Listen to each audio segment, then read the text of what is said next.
Olá, meus queridos amigos, vamos ao estudo da lição número 4, falando sobre a parte de quarta-feira, sobre a aliança de Deus com Noé.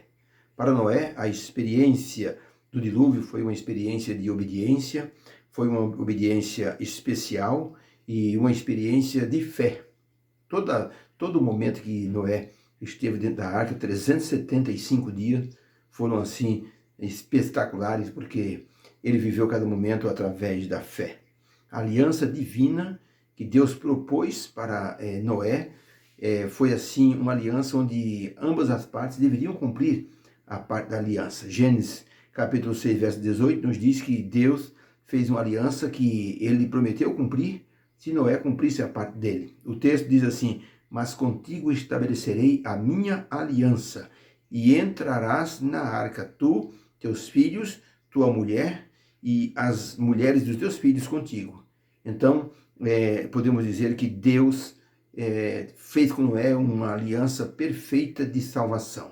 Enquanto o texto diz que Deus estava assim disposto a destruir a raça humana por causa da maldade que se apresentava, por outro lado, Deus oferecia salvação para Noé e para todos quantos quisessem. 120 anos de pregação. Não foi um dia, não foi um ano, foram 120 anos. Algo assim tremendo da parte de Deus, dando ao povo assim um momento de reflexão. Mas parece que quanto mais dá tempo para o ser humano se arrepender, pior ele fica, porque ele acaba assim se colocando numa posição de que ele é tão assim beneficiado que parece que não é verdade aquilo que ele está ouvindo. Noé pregando 120 anos, o povo foi se acostumando com aquilo.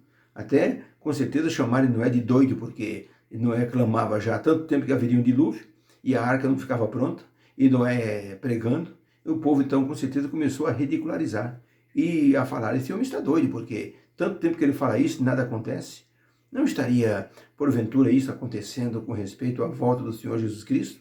Quando nós temos uma situação de epidemia no mundo inteiro e os pregadores falam de cumprimento das profecias, algumas pessoas torcem o nariz e dizem: vocês estão loucos, estão procurando pelo em ovo.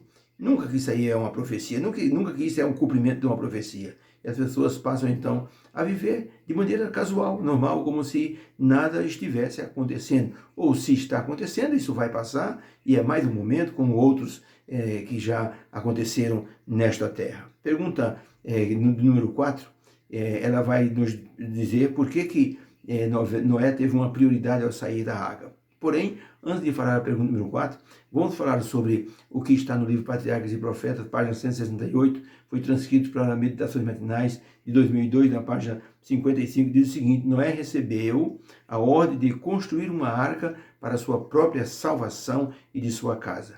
Deus declarou na sua palavra que Noé andava com Deus, de acordo com o que está em Gênesis 6, verso 9. Noé não parou para perguntar: o que pensarão de mim os habitantes do mundo se eu começar a construir esse barco em terra seca? Noé acreditava exatamente naquilo que Deus lhe dissera e começou a obra segundo a luz e o plano que Deus havia lhe revelado. Então Noé trabalhou pela fé. Ele não sabia se iria realmente ter um dilúvio, porque nunca havia chovido sobre a terra. Mas Noé, ele estava vendo o invisível, ele então foi obediente para salvar a família dele e todos quanto quisessem. Interessante que, com certeza, houve trabalhadores na arca, que Noé, com certeza, deve ter pago, mas nenhum deles se comprometeu a estar aceitando a verdade que Noé estava pregando. Então, para a pergunta número 4, existe esse enunciado. Depois do dilúvio, qual foi a primeira coisa que Noé fez com prioridade? O livro de Gênesis, capítulo 8, verso 20, diz assim: e edificou Noé um altar ao Senhor, e tomou de todo o animal limpo, e de toda a ave limpa, e ofereceu holocausto sobre o altar.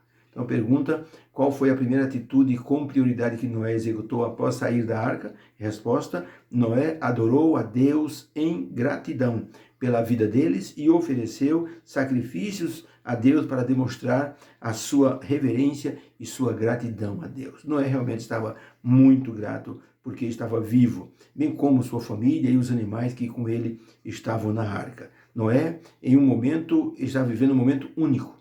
momento em que somente ele e a família eram os únicos seres pensantes no planeta. Algo assim que fez Noé, com certeza, elevar os olhos para o céu e agradecer a Deus, porque Noé sabia que por causa do pecado ele deveria estar morto com sua família.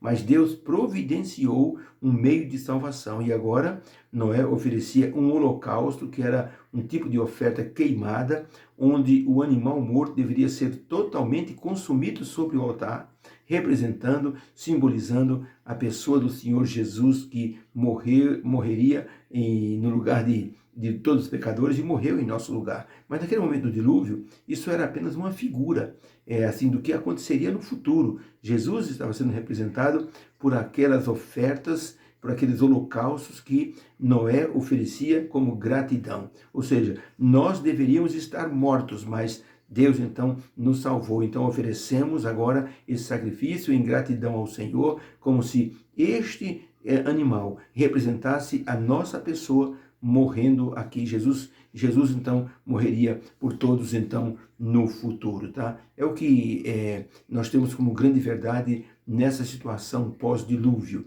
Noé estava fazendo um sacrifício para representar aquele que morreria no lugar de todos nós. Existe na Itália uma igreja chamada Igreja do Cordeiro. E na frente da igreja tem a figura de um cordeiro em gesso que está assim colada, grudada bem em cima do portal da igreja. E um dia alguém perguntou o que significa esse cordeiro aí, essa figura do cordeiro em gesso aqui, é muito linda aqui na frente da igreja. Então o pastor disse que quando essa igreja estava sendo construída, um dos pedreiros estava lá em cima na torre, numa altura de 20 metros de altura. E quando ele foi pegar o caixão de massa, ele tropeçou e caiu no vazio. Ele deu um grito terrível, todo mundo olhou, mas quando os amigos chegaram lá embaixo para socorrer o homem ferido, para levar ao hospital, e encontrar o homem são, saudável, andando e glorificando a Deus. E aos seus pés estava um carneirinho morto. Tinha um carneiro pastando bem ali na porta da igreja e o homem caiu exatamente sobre o carneiro e o carneiro amorteceu a queda, o homem ficou salvo e o carneiro acabou morrendo. Então é chamado a Igreja do Cordeiro. Um cordeiro morreu no lugar de um homem que deveria estar morto. Jesus Cristo se tornou o nosso Cordeiro, o Cordeiro de Deus que tira o nosso pecado, o pecado do mundo. Por isso que a pergunta número 5 é, depois do dilúvio, como a alimentação do ser humano foi modificada por causa das condições pós-dilúvio e que restrição Deus impôs?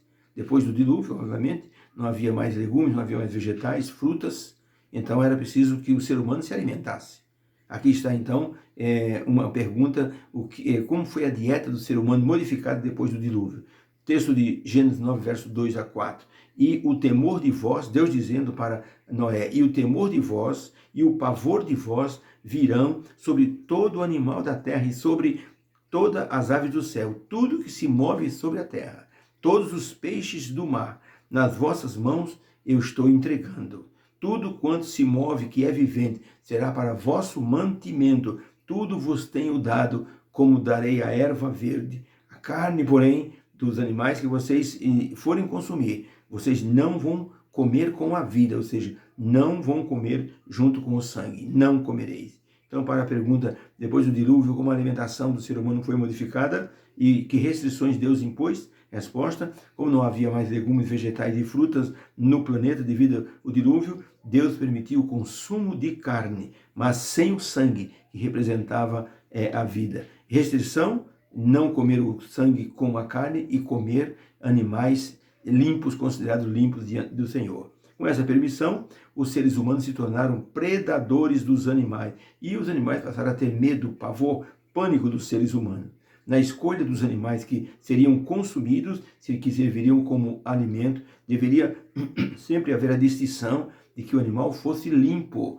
porque o animal imundo traria muitas doenças. Logicamente, com o passar do tempo, os seres humanos não obedeceram essa restrição divina ou essa ordem divina e passaram a consumir mesmo animais que não eram limpos, que eram considerados animais imundos, e assim as doenças começaram a aparecer. Exemplo, a carne de porco, Deus disse, nem no seu cadáver tocareis. É verdade, o porco tem muitos micróbios, muitas bactérias, que estão no corpo dele, porque é um animal que vive no meio da lama, que come fezes, que come coisa estragada. Eu mesmo, quando era criança, cuidei de porcos. Meu pai tinha uma criação de porcos, eu era encarregado de cuidar dos porcos, ia pelos restaurantes buscando aquelas comidas estragadas, trazia, misturava com farelo e dava para os porcos comerem. Quando eles não tinham comida, eles comiam o próprio excremento deles, uma coisa assim terrível. Eu mesmo fiquei com bicho de pé muitas vezes. Tive que usar uma mistura de alcatrão, de fumo, para tirar aqueles bichos do pé. Então veja, um animal imundo mesmo. E outros animais, como por exemplo o corvo, como por exemplo a lula, e outros animais que Deus proibiu, porque são animais nocivos, têm muitas toxinas, a carne deles, e provoca então inflamações. Se a pessoa tiver alguma doença no corpo, vai aparecer por conta do consumo desses animais considerados então imundos. Mas o ser humano, com o passar do tempo, não quis nem saber. Inventaram pratos exóticos. Até hoje a gente vê aí na China, em outros lugares do mundo, pessoas comendo coisas que você nunca colocaria na boca, né? Comendo rato, comendo barata, comendo cobra, comendo calango e um monte de outras coisas que você então diria, nunca colocaria isso na minha boca. Mas as pessoas, infelizmente, o ser humano é assim, quer provar de tudo, tá? E com isso as doenças começaram a aparecer, a expectativa de vida começou a diminuir, os seres humanos começaram a morrer mais cedo por causa da transgressão da ordem divina. Quando Deus dá uma ordem, nós temos que obedecer. Havia um pastor, assim, muito sério, um pastor, assim, muito, assim, rude na sua forma de ser, inflexível, mas bondoso e correto. Eles mudaram para o Texas, havia ali uma paisagem muito linda e um lago maravilhoso. O pai chamou a filha e disse, filha, você tem 5 anos de idade, você não pode ir perto daquele lago. É muito perigoso, você me promete? Prometo, papai. Mas a beleza do lago, ou seja, acabou tentando a alma juvenil, e ela então uma tarde, sem que os pais soubessem, dirigiu-se para o lago para ver ali a beleza, para colher algumas flores. De repente a menina escorregou num barranco e caiu dentro da água. Por sorte, um pescador estava do outro lado e viu a cena e remou rapidamente, salvou a menina de morrer afogada. Chamou os pais vieram, o pai pegou a menina no colo e disse, filha, eu quero que você saiba que quando a gente obedece, filha, a gente evita muitas tragédias em nossa vida. Foi o que Noé aprendeu com a obediência a Deus. Tá? A obediência de Noé evitou que ele morresse nas águas do dilúvio, bem como toda a sua família. Por isso, vamos obedecer a Deus, porque Ele com certeza sabe o que é melhor para todos nós. Vamos orar. Obrigado, Senhor, pela lição de hoje, nos mostrando a aliança que o Senhor fez com Noé. É uma aliança de vida, de salvação. Enquanto todo mundo estava condenado, Noé estava com a sua salvação garantida, se ele tão somente obedecesse, tivesse fé e confiança no Senhor. Nos dê, Senhor, essa qualidade em nossa vida, que o Espírito Santo desperte em nós o senso de obediência, em nome de Jesus. Amém. Fica com Deus. Um beijo no seu coração e que a quarta-feira seja abençoada para você e sua família, tá? Com muitas bênçãos. Fique com Deus, que o Senhor te abençoe.